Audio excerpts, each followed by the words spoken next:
천연기념물인 서귀포 문섬에 관광잠수함이 운항하면서 산호군락이 심각하게 훼손되고 있다는 보도를 지난 시간에 보도했었는데요.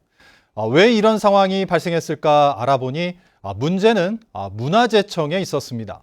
문화재청은 심의 과정에서 잠수함 운항에 대한 문제 제기에도 불구하고 대부분 추가 현지 조사도 없이 사실상 잠수함 업체가 제출한 보고서만을 근거로 20여 년 동안 이 운항 허가를 내줘온 것으로 확인됐습니다. 자세한 내용을 박주연 기자가 보도합니다. 세계 최대 연산호 군락지로 유네스코 생물권 보전 지역과 천연 기념물로 지정된 문섬. 그런데 관광 잠수함이 운항하는 구역 암벽에는 잠수함과의 충돌로 긁힌 흔적이 뚜렷이 드러나 있고 산호 군락도 보이지 않습니다. 이곳은 지난 2000년 천연보호구역으로 지정됐지만 업체가 영업 허가를 받은 1988년부터 34년 동안 잠수함 영업은 계속됐습니다. 문화재청이 문화재위원회 심의를 통해 허가를 계속 내줬기 때문입니다.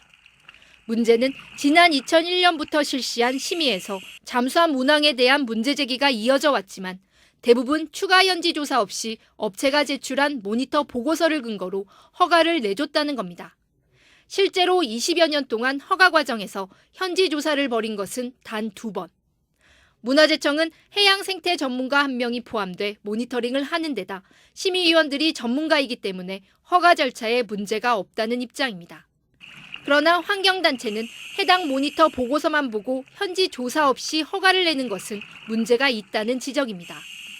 긴가시해송 등 법정 보호종의 실태는 조사하지 않고 산호 종류에 상관없이 암벽에 덮이는 정도만 따져 복원료를 계산했다는 겁니다.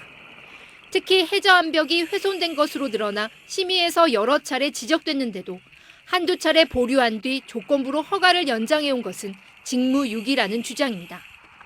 2000년, 2001년 당시에 문화재청이 이미 이제 안반 훼손이나 산호 훼손에 관련된 부분들을 알고 있었고 그 부분들을 알고 있었으면 관광 잠수함 운항에 대해서 어떻게 보면 굉장히 까다로운 가이드라인을 적용을 했어야 됐다.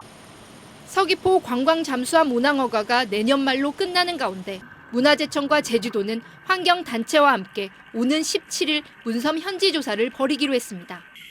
MBC 뉴스 박주연입니다.